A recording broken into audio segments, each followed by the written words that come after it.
La chronique de Marc Boilard, présentée par le Groupe Saillant et ses 5 concessions. Option Subaru, Laurier Mazda, Sainte-Foy Toyota, Sainte-Foy Hyundai et Saillant Autocrédit. Chef Boilard, chef Boilard, chef Boilard, chef Boilard.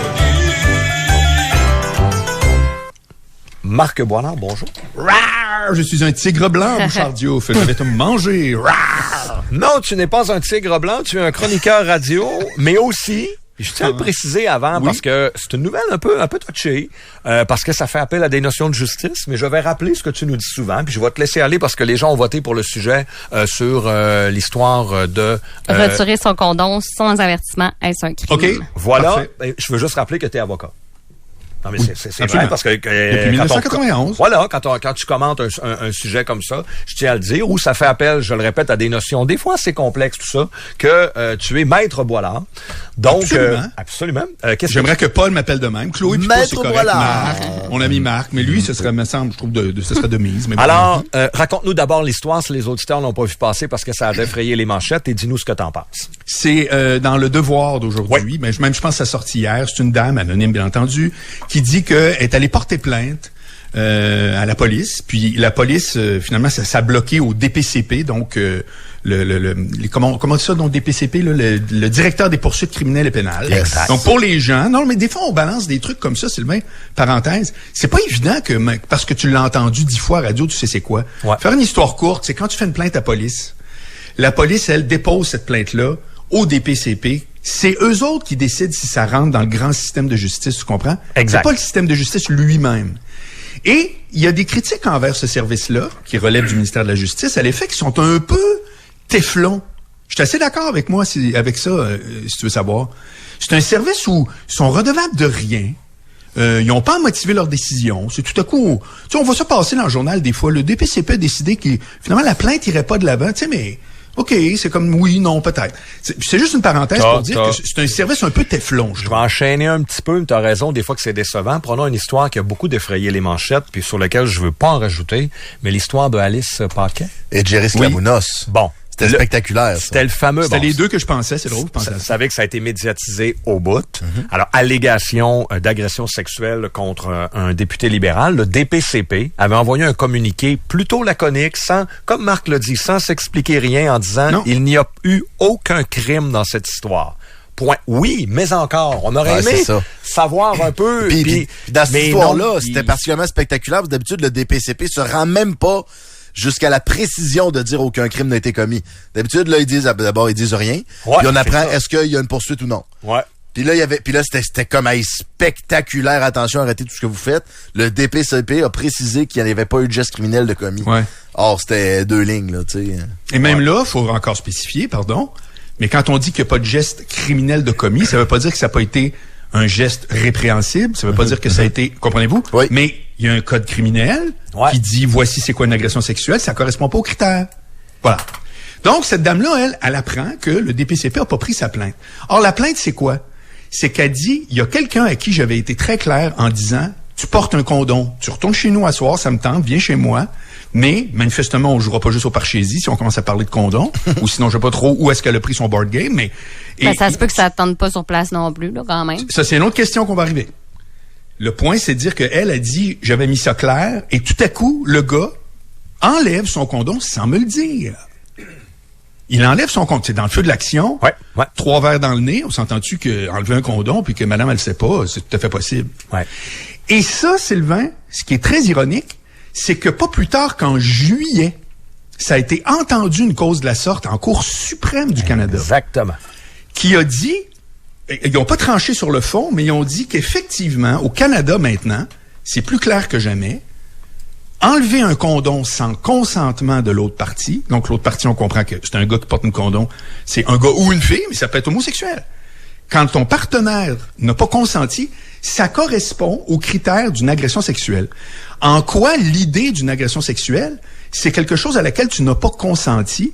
Et c'est vrai que quand on s'arrête à ça, parce que sur le coup, tu peux dire, attends une minute, condom, agression sexuelle, c'est pas l'équivalent de pogner une fille dans une ruelle, puis t'as la... Ben, c'est parce que le critère, encore une fois, c'est est-ce que tu as consenti à être touché de cette façon-là? C'est fascinant. Ouais. Et pourquoi je veux parler de ça? Parce que dans la vie de tous les jours, Sylvain, c'est pas vrai qu'on peut retirer notre consentement quand on veut. Au civil, par exemple, c'est complètement faux. Si moi, là, je fais une promesse d'achat de ton condo, tu signes une promesse de vente, je peux pas, moi, le lendemain, dire j'ai changé d'idée, voilà, je retire mon consentement. Non. Au civil, puis dans 90% de ce qui régit la vie entre les gens, on peut pas du jour au lendemain. Ça s'appelle un contrat. On signe des contrats. Tu as un contrat avec le FM 93. J'en ai un. Paul le sien achève. Je veux dire, c'est toutes des affaires.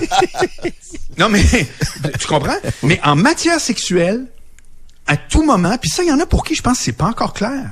Mais c'est ça, non seulement la loi, mais quand on y pense, éthiquement, moralement, mais les mots que tu veux, c'est qu'à partir du moment où un des deux dit « ça me tente plus », c'est fini. C'est terminé. Ça s'arrête là. La frustration qui peut venir avec n'est pas un critère pour dire « ouais, mais là, on est rendu chez vous. » Non. Rien de ça fonctionne. On est rendu tout nu, on est rendu dans le lit. Non. La personne peut encore dire non. Si c'est non, c'est non. C'est non, c'est comme ça. Je pensais que tu avais senti que je l'avais enlevé puis que c'était correct pour toi. Excuse, mais si au début de la relation, on a choisi qu'on en mettait un, pendant la relation, ça n'a pas changé, là. C'est ça. Je veux dire, on se l'est toutes fait faire, là. Les filles, là, je veux dire, ça arrive régulièrement. Ça peut arriver un condom qui pète, des affaires, des accidents. Mais honnêtement, ça ne passe pas, les gars, là, d'enlever votre condom parce que finalement, ça fonctionne plus pour vous. C'est entendu, puis ça finit là. Ben oui. Ben alors, tu vois, Chloé, c'est que c'est rendu même qu'on peut dire, c'est même légal au Canada. Pas légal de l'enlever, mais c'est rendu dans le droit. C'est la Cour suprême a décidé, d'entendre ça veut dire que c'était pas une anecdote. Non. Parce que je vous rappelle qu'en prennent 1 sur 100, bon. Et deuxièmement, voilà, faut juste bien comprendre que cette histoire-là de consentement, c'est pas juste « Hey, ça te tente-tu de venir chez nous? Non, OK, c'est beau. Ah, j'ai respecté, j'ai donné un drink, elle l'a pris, j'ai payé la facture. » Non, même en pleine action, ça peut pas être plus clair. Tout à coup, madame dit « Sais-tu quoi, ça me tente plus? » Ou monsieur, je m'en claque. Ben tout à coup, c'est fini, c'est terminé. Voilà, c'est comme ça que ça fonctionne. C'est une question de santé, là. C'est ça qu'elle expliquait ce matin à Arcan, que tu sais, c'est pour sa santé, que ce soit les maladies transmissibles, mais aussi le risque de tomber enceinte. Puis tu sais, ça va d'un bord comme de l'autre. Là, la fille peut avoir quelque chose puis décider de se protéger pour ça. Là. Puis elle a même pas à le justifier. Non, c'est ça. De toute façon, mais je veux dire. C'est sa décision, c'est comme ça. Puis, mais c'est une attaque à ta santé, pareil. Je suis d'accord. Mais puis là, c'est un peu là, je pense, où tu vas en venir, Marc. Une fois qu'on a dit ça, ce qu'on comprend pas, c'est que la dame, elle va porter plainte pour agression sexuelle. La Cour suprême l'a dit que c'en était une, mais le DPCP a refusé. Puis là, ne s'explique plus ou moins. Ils font juste dire, nous autres, on l'a pas pris, puis c'est bien correct de même. Puis on comprend pas. Puis exact. Puis je suis content qu'elle soit allée via les médias. Tu vois, ça en est une cause de ce que tu dis. Ah ben là, tu sais, des fois on dit les médias, là, c'est entre ça puis du mémérage par rapport à lui, à taponner elle. Là, on n'est pas là. Parce que je suis le premier à dire quelle espèce d'entité nébuleuse que le DPCP, qui joue son rôle dans le système de justice, bien entendu. Puis c'est pas une attaque que je fais envers eux autres direct. Ça non, mais il devrait être redevable un peu. Il doit y avoir un système où quand arrivent certaines décisions, expliquez-les sur la place publique. Des porte-paroles, justifiez-vous un peu, c'est hyper important. Puis ça fait en sorte, ça envoie le message, puis c'est pas un bon message à plein de gens que vous portez plainte, ça donne rien, tout ça. On sait qu'il y a plusieurs personnes qui pensent ça. Or, dans l'ensemble, c'est faux. Ça, c'est arrivé, c'est vraiment triste. Mais en général, le système, il fonctionne. Il en condamne à tous les jours là, des violeurs. Qui on a parlé récemment, là, qui a réussi à faire condamner ça. Mais elle nous avait dit que elle, ce qu'elle décriait, c'est que pas toutes les femmes sont soutenues par le DPCP parce que des fois, on considère qu'ils sont pas assez fortes, que justement, ils n'ont pas de preuves. Dans le cas de cette femme-là, en plus, elle avait des preuves. Elle avait écrit des textos pour dire qu'elle voulait mettre le condom, tu sais. C'est ça qui est bizarre, là, vraiment, dans cette histoire. Ça envoie un mauvais signal. C'est ça mon point. Mais en même temps, je voulais juste en profiter pour dire que tout le monde qui nous écoute, pour qui des fois c'est pas clair, parce qu'on pense des fois que c'est clair, mais c'est pas vrai que, tu sais, on a 1000 informations dans une journée, là, comme Morancy disait, les gens vont en pharmacie, on va leur dire, ils ont autre chose à faire. Mais je veux juste souligner que quand t'es dans un cas de relation sexuelle, qu'il y ait une convention ou pas, que peu importe les raisons, si tout à coup quelqu'un fait « Hey, ça me tente plus, moi je m'en vais », ben c'est terminé. Puis c'est même légalement dans le cas du condom, tu peux pas juste l'enlever en faisant, c'est une infraction criminelle. C'est une agression sexuelle. Merci Marc, merci beaucoup. Salut, à demain. 17h46.